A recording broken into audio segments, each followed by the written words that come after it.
The first cello concerto is around the 1870s, early 1870s, after the Franco-Prussian War, which is, funnily enough, it's around the same time as the first cello sonata, which became popular. It's not so popular now, but it became popular. And then the second cello concerto and second cello sonata written in the early years of the 20th century. And neither of them have become popular, but I don't know why not. They're just as good. So the first cello concerto, yeah, it's one of his sort of performance pieces. It is also one of his most popular pieces, I must say, partly because almost every cellist starts with that when they start to play concertos. It's Saint-Saëns No.1. Because it's not, well, I say it's not that difficult. Actually, it is very difficult to play it properly. But it's charming. It doesn't pretend to be profound, but it's just, it's exciting. It's graceful. It's got gorgeous tunes. It's got everything, really.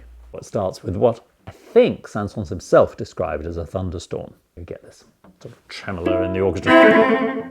Well, the cello gives this, starts with this very arresting opening.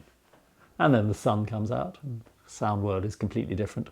And then the middle movement, I can't really call it the slow movement, it's more like an intermezzo. It's really balletic. And Saint-Saëns was very keen on ballet and dance. And there's a famous story of him going to Moscow and Tchaikovsky and he improvising a pas de deux with Nikolai Rubinstein, improvising on the piano. They love their ballet and it's a funny image of them dancing up and down. And you feel that it's very elegant, that this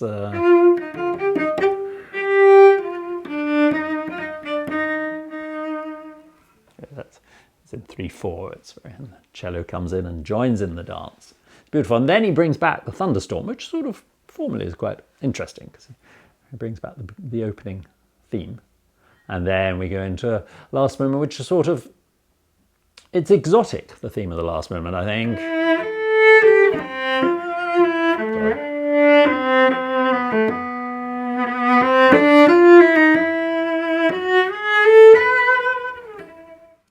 Yeah, he understands the cello very well. I mean, that's part of his craftsmanship. I think he understands every instrument very well. He wrote the most famous oboe sonata, the most famous bassoon sonata, very late. He wrote for trumpet. He understands his instruments, and yes, and that's why young cellists play the concerto, because it's so well written. He writes, a melody that's starts right at the bottom.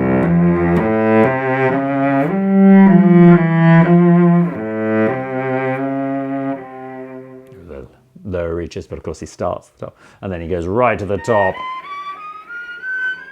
etc. I'm not going to play the rest at this moment, but stopped harmonics right to F. How many?